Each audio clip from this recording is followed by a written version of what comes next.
So if you're not from the Latin community or you do not listen to a lot of Spanish music, you might not know who I'm even talking about. Residente was born Rene Joglar to Puerto Rican parents, February 23rd, 1978, in San Juan, Puerto Rico. He was born to a working class family, mostly poor though. He witnessed first class what drugs were, what drug dealing was, what his parents not having enough to put food on the table would look like. He witnessed that all firsthand, however, that did not stop him. In the past 10 years, him and his band have won 3 Grammys, 22 Latin Grammys, and numerous awards. However, he says that for him, it is not all about the music. It is about the message that he's bringing to the people, which is one of his biggest controversies. Most of his fellow artists will call him out about the way he approaches music because he offends them. He says, hey, you don't write your own music. He doesn't want his people to go and pay for an album that is being written by fancy producers. Many artists are bothered by that. But at the same time, if he's taking the time to go to the studio and write all these lyrics and his albums are selling, that's something that he doesn't see fair. And it's not only about the people writing their own music, it's about what they're saying. He says a lot of pop culture is all about dancing, about selling sex in all the wrong ways, about selling songs about love. However, his songs, he seems to believe, are deeper.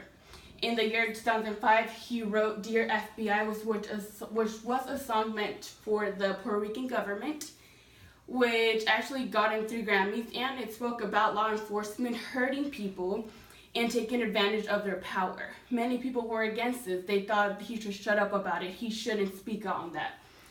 However, that he did not care that he was getting criticized because his word and his people's words were getting put out there. In 2014, he went on to make shirts and wore it to concerts about the Colombian president, Álvaro Uribe, who laid off 25,000 public employees in the course of 2 days because he thought that his economy was suffering by it. He has said, and I quote, "It's not political, though many people have distorted what I do and said it is politically focused. They are social issues, they are not my words, but what is actually going on."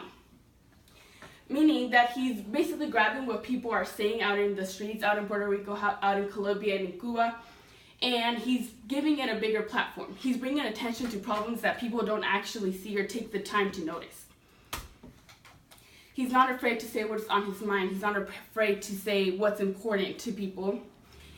When he went to Fox News Latino, he says, "I've imagined the criticism, the controversy.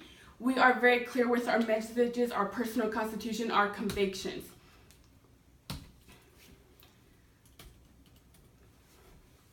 In another public interview, he stated a couple words about Puerto Rico, about how he wanted the president of Argentina, Cristina Fernandez, to come and say words on Puerto Rico, to come and speak on it, just to bring attention to things that were happening over there. He didn't care to go and beg, like I said, beg another president to come and help his country, as long as he could get the word out there. In that time, Puerto Rico was suffering a lot. You would see killings, you would see vandalism, you would see jobs going out of order, all because they have a president that was seeing or trying to use ways of a dictatorship. Mr. Perez went out of his way for help from the president of Argentina, Cristina Fernandez. So even though Rene Joglar is one of our most controversial artists in Latin America, I beg you to take a second look at him.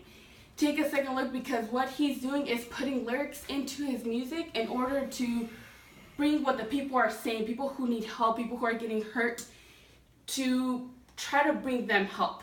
That's what he's doing. He's won many Grammys. People believe that he shouldn't win Grammys because of what he's saying. However, he's just speaking the truth.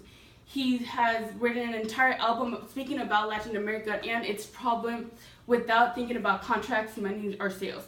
So I strongly believe that Rene Pérez Joglar is worth taking a second look at. Thank you all you guys for joining me.